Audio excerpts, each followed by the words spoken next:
Hi, you're watching DNA Today, a multi-award winning genetics podcast where we explore everything to do with genetics, from CRISPR to rare diseases to new research. We have won the Science and Medicine Podcast Award for many years now. We have hundreds of episodes, and we really hope you enjoy these conversations where we dive into so many genetic concepts. I'm Kira Deneen, a certified genetic counselor and your host. We are honored to be joined by Debbie Lauer in this episode. Debbie is a remarkable advocate, educator, and caregiver whose family has been deeply impacted by ALS over the last 3 decades. Debbie has lost many family members to ALS and FTD, which stands for frontotemporal dementia. From caregiving for her mother to mentoring other family members and advocating for research funding, Debbie has turned the unimaginable loss into powerful action.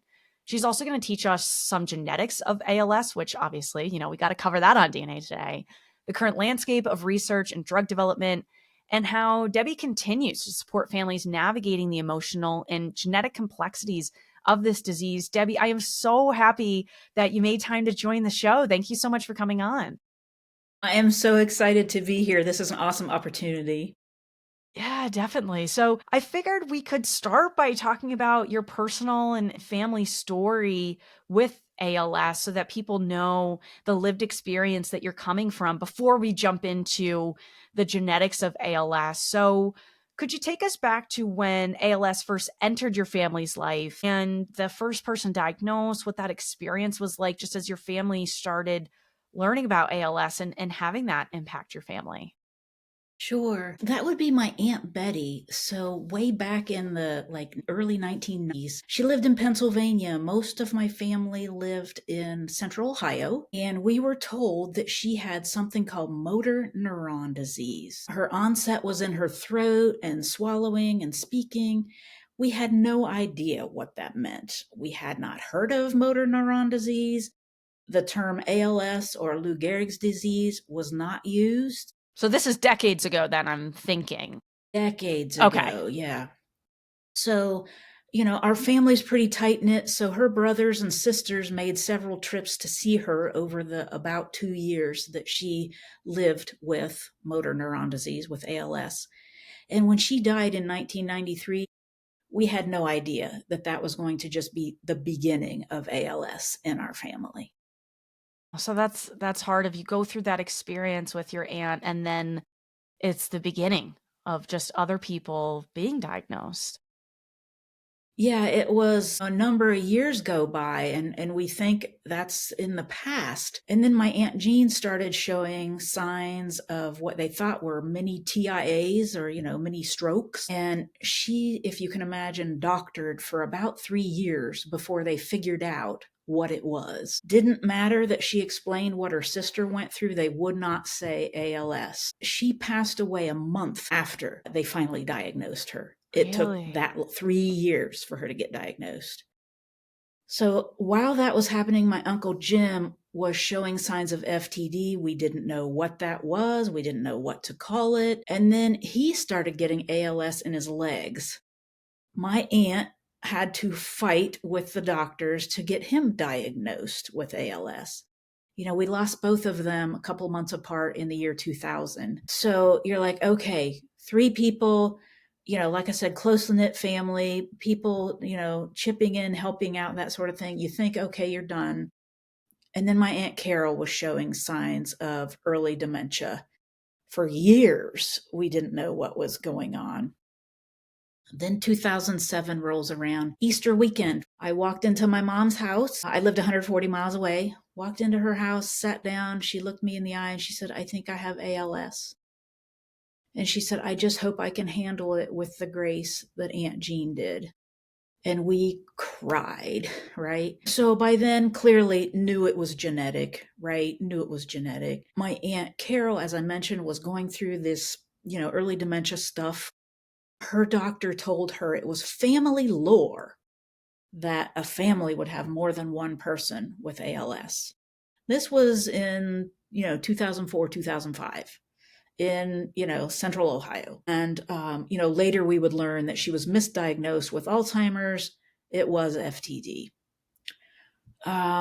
then, fast forward a number of years. So we lost my Aunt Carol in 2014, and we're like, okay, it's like you're just waiting. You know it's going to happen again, and you're just waiting. And it was, so my uncle that we lost to FTD and ALS, his two kids, my cousins, who were just a year and 2 years older than me, and we just lost them in the last few years, and both of them were tested and positive for C9. And so that's how we finally got confirmation, what I had guessed for years that we were dealing with.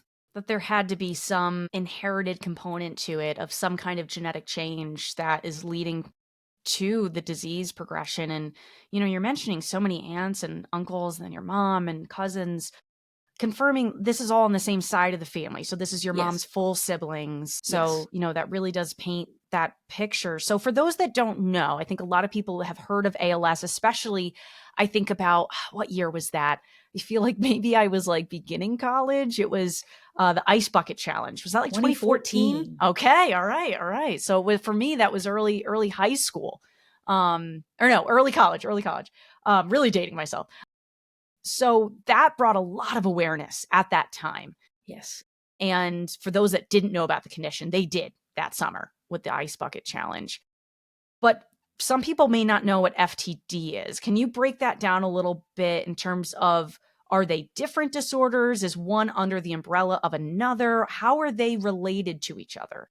Sure. So FTD usually impacts people in their 40s, whereas Alzheimer's is going to impact people, 60s, 70s, 80s, something like that, right? Completely different in terms of where it impacts your brain, hence the frontotemporal part, the front of your brain, versus Alzheimer's, which usually impacts, the sides of your brain. And so there are 3, 4 different types of FTD. It can impact your speech. It can impact things like your executive function.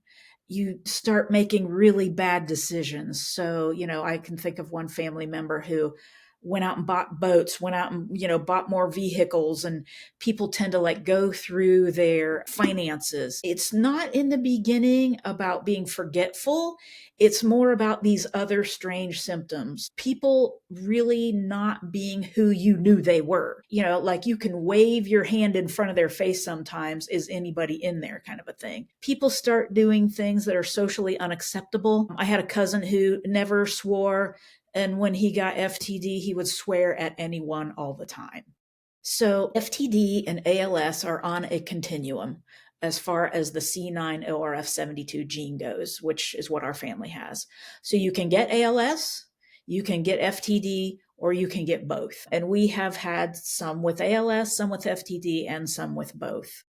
And again, the key with it being FTD is that it shows up much earlier. In my two cousins we lost, they had FTD and ALS.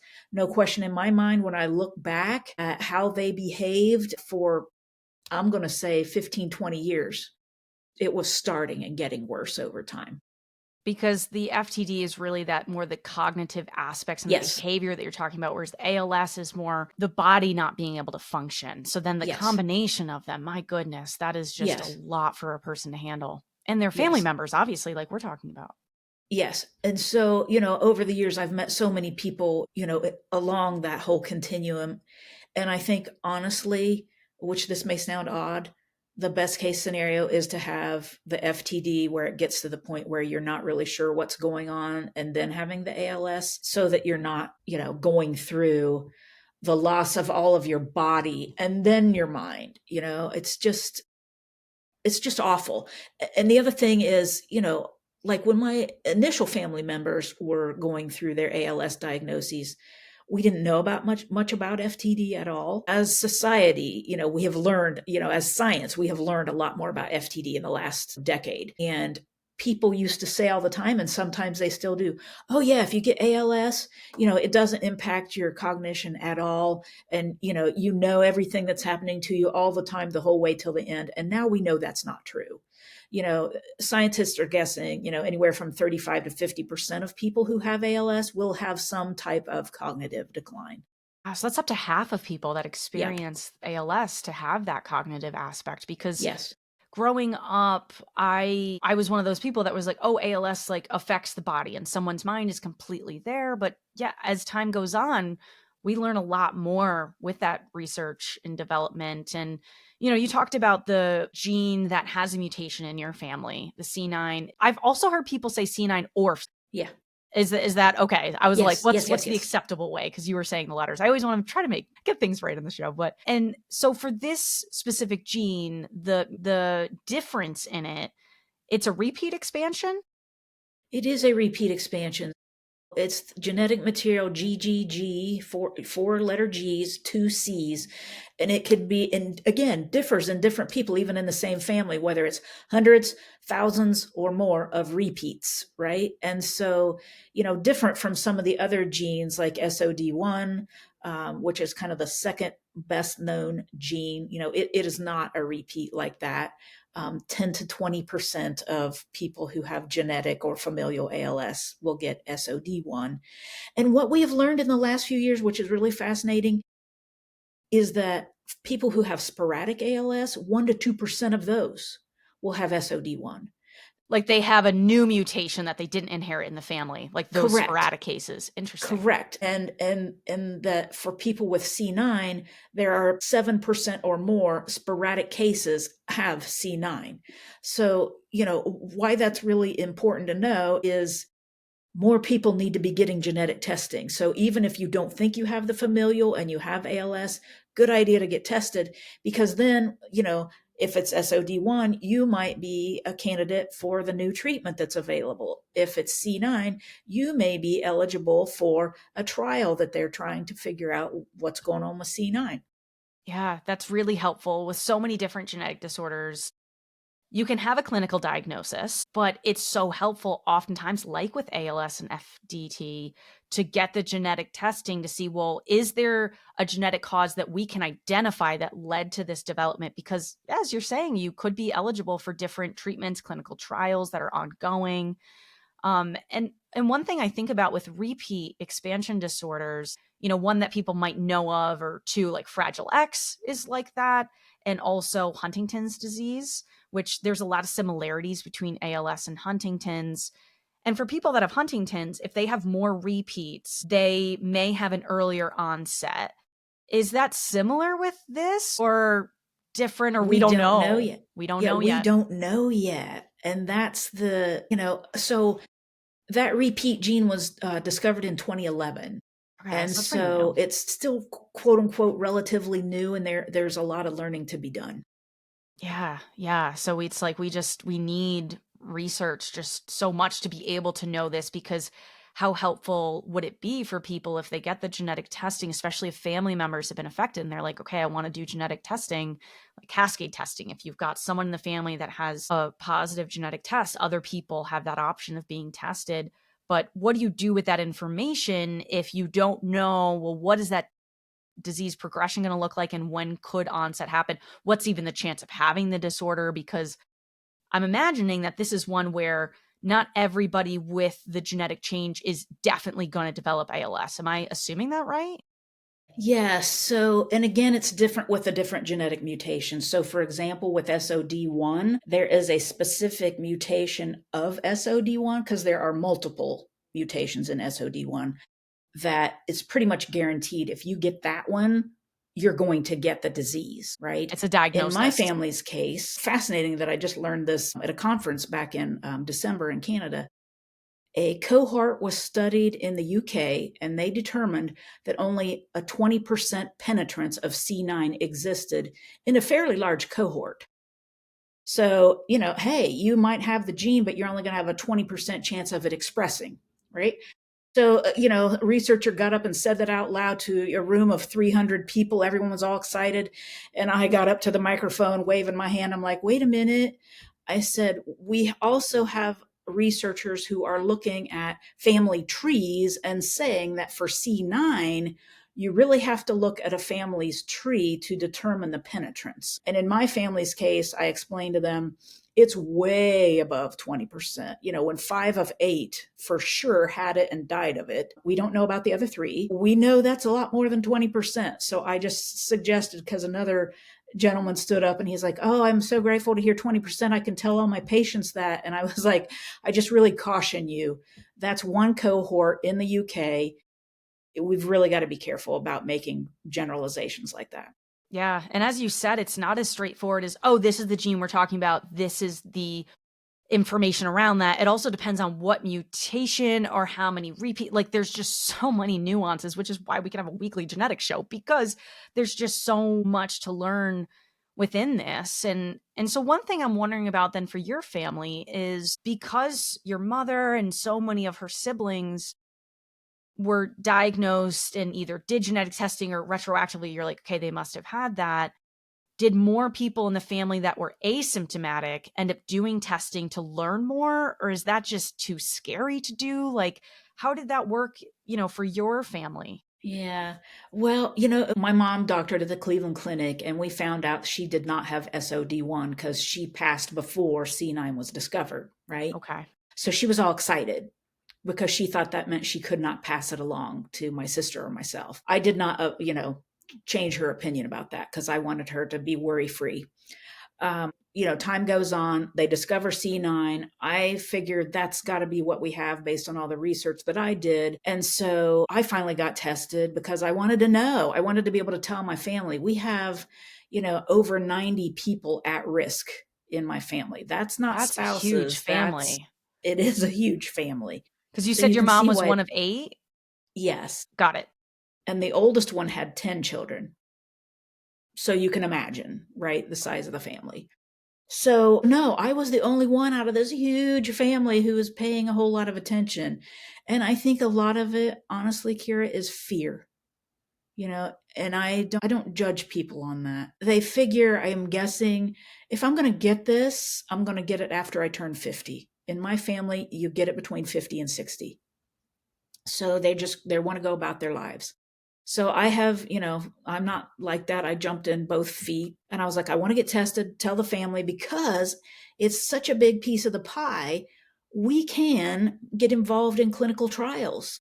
We might be able to truly benefit from, a treatment instead of just having our heads in the sand. So I am happy to say, though, fast forward to now, there is a new study out. The All ALS Consortium has 2 studies, one called Prevent, one called Assess. And I have a couple family members who I talked to and they joined that study to find out what their genetic status is. So does that mean that they were able to get genetic testing covered through these studies, the cost? Yes, Interesting. absolutely. And obviously everything that goes with that, the providers that are ordering, maybe genetic counselors being involved and other genetic Yes. providers. Yes. Yeah. So they got to meet with a genetic counselor, I think once or twice, and then do the testing and then have follow-up, which was exactly the way it should be.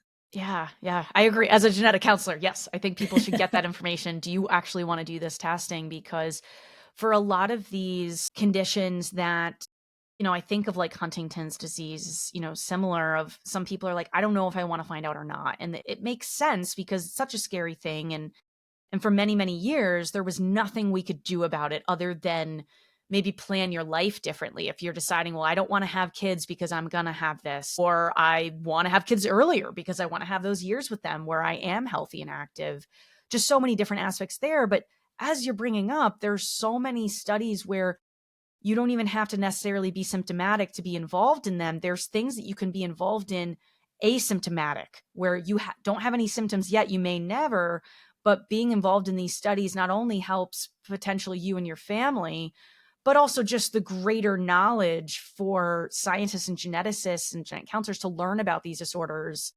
and make progress with the research that we have.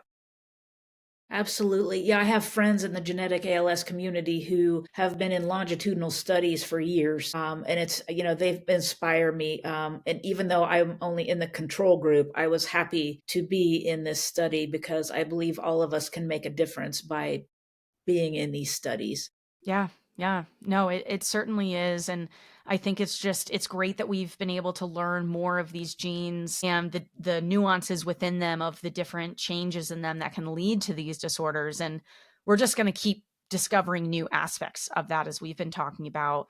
And you've mentioned some research that and studies that you've been just really excited by, that we're having a lot of movement within this. And are there other ones that excite you that you're like, this is one for listeners to pay attention to of this study will be coming out with something, or people that have patients that have ALS or FTD or family members that they should be aware of? Yeah. I ask that question of every ALS neurologist every time I go to a conference or a webinar or what have you. And it's interesting to see what their answers are. And the main answer right now is just probably the Healy platform trial. So, similar to what cancers have done in the past with trials, this platform goes across the United States so that you can get many more people involved. And because they can move a drug in to study and move another one out and just keep doing that, the number of people on placebo is a lot smaller than if you were doing one study here, one study there. So that is exciting to me. Some of the ALS neurologists are involved in that. So that's exciting to me. There are a variety of things that frankly are surprising and exciting to me. Technology. They are now using AI to give people back their voices who have already lost their voices. So, there's companies that are working with universities to help use maybe a voice recording from a phone call or an old movie, family movie. And I've watched this and watched these people get their voices back. You might think, well, is that really a big deal? That's a huge deal because it's central to who a person is. So that rather than them typing into a device or using an eye gaze and having some mechanical sound comes out, it's them. Another thing that excites me, in 2023, Jennifer Rogenbuck at Ohio State, who I consider to be the ALS genetic counselor in the United States, worked with a group and published, I should say, genetic guidelines that are now being followed across the United States for people with ALS. We need just that. Phenomenal work. I'm excited that a group called End the Legacy has worked with a couple of researchers, and they now have published in the past year guidance for those who are genetic carriers. So carriers, not people who already have the disease, but carriers. How should we be treated? When should we get to go to doctors? When should we be allowed to be in trials? All those kinds of things being published is exciting to me. Finding out that going to an ALS clinic, a multidisciplinary clinic, can give a person 6, 9, or 12 months extra life with better quality of life, that's exciting to me. That was not available to my early family members. They didn't have that because they're looking at things like your breathing. First off, they're looking at your nutrition and feeding tubes early on. Those things are just, again, while it's not a treatment in terms of a drug, they're things that are really helping people live better lives. Yeah, that's so massive. And I mean, as a podcaster, like voice is everything to me, right? So I can't imagine if someone in my family had ALS and not being able to hear their voice anymore. Like there's something so intimate and that human connection of sharing that, and people being able to type out or in some way putting what they're trying to express in and having an AI voice. I mean, their own voice. And Yes. it's remarkable. Like I've even used that technology on this show where, maybe I missed a word or something in an intro. You can video dub and it's my voice saying it. And you can't actually tell that I didn't actually say it. I typed it in. And it's just, yeah, if you have enough recording of someone, and it doesn't even have to be that much, honestly, as you're talking about, like obviously there's, hundreds, if not, 1,000 hours of me talking on the internet. So there's way too much out there of me. But for other people, yeah, looking at phone calls, different videos and taking that in and just any way that we're improving quality of life, that should not be, swept under the rug. Like that's important headlines that we should be looking at as well. And not just for the person with ALS, but as you're talking about, and as you've been, the family members of how that's affecting them, that is just so important, and that there's just so much happening with research that is just really encouraging, and different drugs that have come out, or, off-label use I've heard of as well. So it's just, there is a Yes. lot happening, it seems like, especially since a lot of your aunts and uncles were diagnosed. Yes, and I think about things like expanded access programs. I think about things like technology. So, people having eye gaze that they can use now. I think about someone suggesting to Steve Gleason at the Steve Gleason Foundation, hey, we're using eye gaze to talk. I can't hardly move a muscle anymore to move my power wheelchair. Can you do something with eye gaze to help me move my wheelchair? 24 hours later, he had 3 or 4 prototypes from Microsoft, and they're using them now. That's crazy. So sometimes it just takes a well-placed person and a company to come up with something like that. And you want to talk about truly exciting, and I should have mentioned that first in research, is tofersen or Qalsody, depending on what you want to call it, Okay. is a treatment for people who have SOD1. That was just approved in the last couple years. I personally know one person who it has reversed all of her symptoms. Whoa, So not even not stop only is, symptoms, like yes, not reversed. only stopping symptoms, but reversed all of hers. That's crazy. That is wild. That is just so amazing. Like, because usually you don't hear of that for anything degenerative. It's usually either stopping symptoms where they are, or really slowing them down. That's usually what we're looking at. Right. So that's just remarkable. Yeah, Yeah. And I've there's had so people, much. I'm sorry, I've had people say to me, well, does it bother you that it's for SOD1 and not for C9? And I'm like, no. I said, it's fantastic news, because every time we make some progress like this, it just means all the other researchers are going to look at that and maybe think differently about what they're doing. And the next thing you know is we'll get another treatment. The other thing that excites me is the amount of collaboration that is happening with researchers across the globe. I've never seen anything like it in the last 10, 15 years. So much more research and so much more collaboration. So those are the things that excite me. Are we going to have a treatment or a cure in the next 12 months? Probably not. But are we getting closer and closer all the time because of that work? Yes. Yeah, no, it's important to look at just where we've come from and look at all of those milestones, be like, wow, progress is really being made and will continue to be made. My goodness, Debbie, you have so much information that I'm like, this could be like a whole series in itself. I'm so grateful that you had time to come on and educate me and the audience about so much of this. Is there anything that you want to leave people with? I guess it's just that, when I sit down with new families, that's one of my favorite things to do as mentor folks, is I tell them, take a deep breath and keep on taking deep breaths. I listen to them, and then I provide them with a curated list of resources. Right now, if you go out on the internet and Google it, you'll find 70 nonprofits and you don't know where to start, right?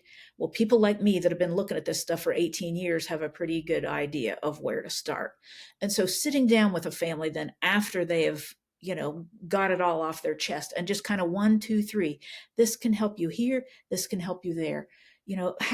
I love doing that, and I'm happy to do it. I also love to give people resources that are going to give them hope. There's another podcaster out there. Her name is Lori Carey. Lori And her Carey. podcast is I'm Dying to Tell You. She's done over 100 of them. She's had ALS for 20 years.